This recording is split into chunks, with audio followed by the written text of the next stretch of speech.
Alright, hey YouTube, today I'm going to do a video on my Echo Pb-500-T. I bought it last week. I sold the Husqvarna 150-BT. The 150-BT's thing right here, on that, kept falling off and the rubber gasket went missing and it was leaking a lot of air, and the dealer that was close to the house was like 7 miles, and I just didn't really have the time to fix it. So I sold it, got $250 out of it, and sold my old dump cart I had out back since I no longer have a riding mower. So I was up to $300. I got this for $300 at the dealer. Just had to pay taxes on it, which is like 22 bucks. So I basically walked out the door paying like $320 some. Not bad, especially for this blower. It's a little more powerful than the Husqvarna 150-BT. I was opting between this and the Stihl BR200, but the BR200 didn't have enough power for me, so this is what I came home with in my price range that I have at the moment. Now in the fall, when leaf cleanup becomes big, I will probably end up possibly buying a Pb-500-T, BR600, or Redmax EBZ 8500. You know, one of the top powerful blowers out there. Definitely want one, but not needed just for cutting grass right now.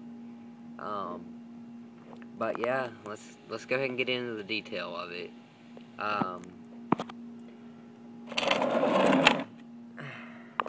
Here's the emission control information. It says engine family is CEHXS.0515TA. It's a 58cc motor.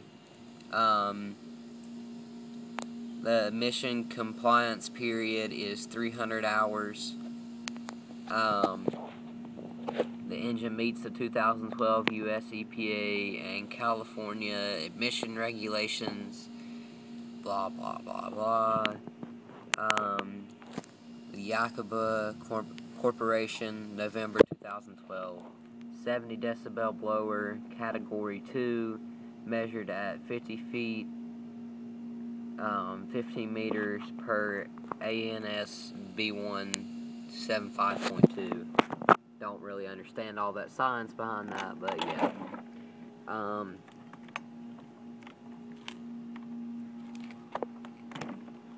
Couldn't get that to pop off. Never actually took that off.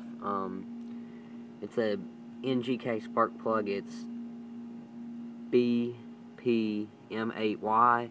If you have one and you don't know the number of yours. It's got this huge muffler, man. It's crazy big, but it's great. The air filter is teeny tiny, but all it is it's like an automotive air style filter. It's pretty cool. The choke on this one is different than the Husqvarna. It was opposites, but it's whatever. I mean, it's pretty good. Primer bulbs right here. Right here's the fan housing. Really nice. The gas tank on it, let me get it down in here and let me show you. Gas tank is in between the backrest and the blower housing. It's okay, but I'm telling you, if you ever have to replace fuel lines on one of these in the time that you own it, I mean, I've not had to, of course, because it's new, but I mean, it is going to be an absolute pain. I mean, that's probably every bit of 2 foot of fuel line that you'll have to have for each side. I mean, it's whatever. I mean, it's pretty cool.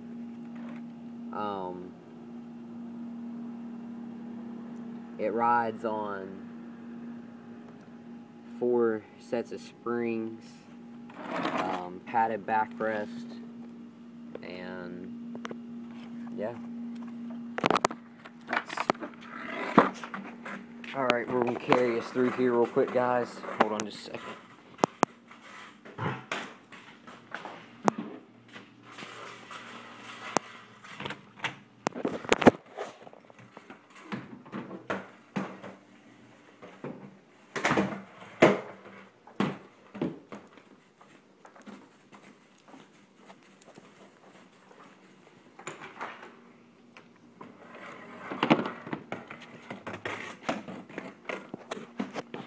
Alright, so we're out back with my dogs now, out on the table.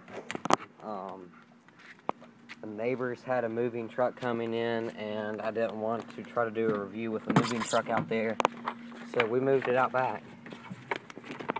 But back to the fuel lines and the springs. The fan, I don't know what you would call it. It's basically just a vent. It's kind of flimsy, but I mean, if it ever broke, it would be easy to replace. It looks like it just pops in and out. Rides on a set of springs. If you look at the motor jiggles, and the rest of the blower won't.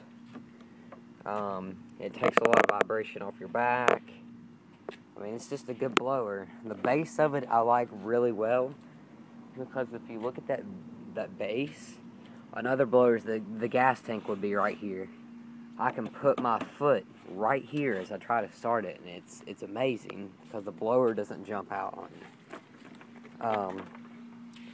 But here's the backrest. I mean, it's pretty soft compared to the Husqvarna that I had. If you ever have to take it out, all it is one of these things, and of course you can always put a new one in, and the new one just would snap in there just like that one went in. On mine, I didn't have to assemble it, but if we had to assemble it, it would just be, from what the dealer told me, if I ever needed to replace the blower tubes, would be this loosens up, and this right here was already attached. He told me whenever they put them together. It goes to right here. You just put this little clamp on there, clamp it down with the screwdriver. You have your big flexible tubing right here, and then you slide your other piece on that has the handle right there. Just clamp it down, adjust your handle, which I'm going to show you in a minute. Go ahead and lock your two tubes together. To adjust the handle, you just undo this bolt. I'm not going to undo mine because mine is perfect where it's at. At the handle, all the way up is down or off.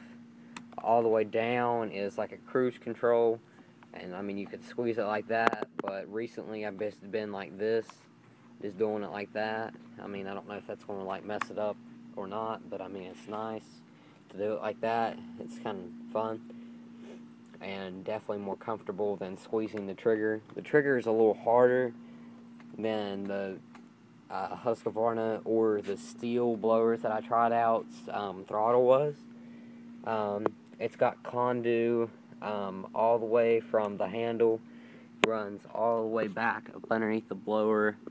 There's some wiring there, and up into the carburetor, and of course the spark plug wires there.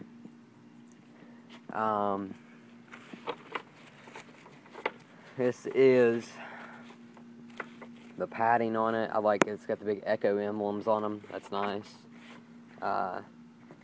Mine aren't dirty, but the padding's okay. I'm probably going to have to replace the padding in the next 2 or 3 years. Got the blower straps, kind of got a little rip to it, but that's okay. But yeah, we're going to do a start of this real quick. Set it on the ground. This will be a warm start. If you find my channel, I did an Echo versus steel cold start, or warm start actually, so I don't need the choke on. We're going to make sure the switch is on. I'm not going to make it throttle itself up, and